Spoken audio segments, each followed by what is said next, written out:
أعوذ بالله من الشيطان الرجيم. بسم الله الرحمن الرحيم. ولو يؤاخذ الله الناس او کچری الله تعالی نسی خلق لرا بظلمهم بسبب د ظلم د دوی ما ترک علیها من دابت نپری بنگدی الله تعالی په مخ د دې ځمکې هیڅ یو زنده سر لرا ولكن يؤخرهم لیکن الله تعالی ورستو کوي دوی لرا مهلت ور کوي دوی تا الى اجل مسمن تر یو نیټه مقرره معین پوری فاذا جاء اجلهم پس هر کله چراشی نیټه د دوی لا يستأخرون ساعتا ننبشی ورستو کېدل دوی ساعتا یو غړی یو ساعت ولا يستقدمون او نب دوی وړاندې کېدل شي مخکې کېدل شي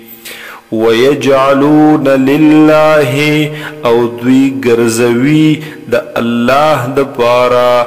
ما هغس یکرهونا چې دوی بدګنی د ځان د پاره وتصف السنتهم او بیانوي جبد دوی وای جبد دوی الکذبات دروغ لرا ان لهم الحسنى چې بشک وی بد دوی د پاره کل نتیجه کل انجام لا جرم یقینی خبر دا ان لهم النار چې بشکا خامخاوی بدوی لرور وانهم مفرطون او بشکا دوی با وړاندې کولې کیږي دغه ورتا یا دوی به همیشه پراتوي په دغه ور کې تالله لقد ارسلنا الى من قبلك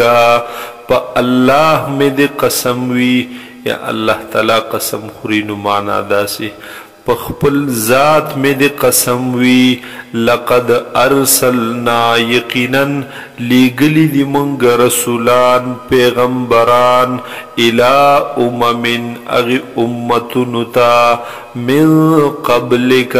مخکستان اے حضور صلی اللہ علیہ وسلم فزین لهم الشیطان پس خیستکڑیو دی خلق تا شیطان اعمالهم عملون ددوی اغ خراب عملون ددوی فهو وليهم اليوم پس دغ شیطان دوست ددوی دے نن ورزی ولهم عذاب علیم او وبد دوی د پارا عذاب دردناک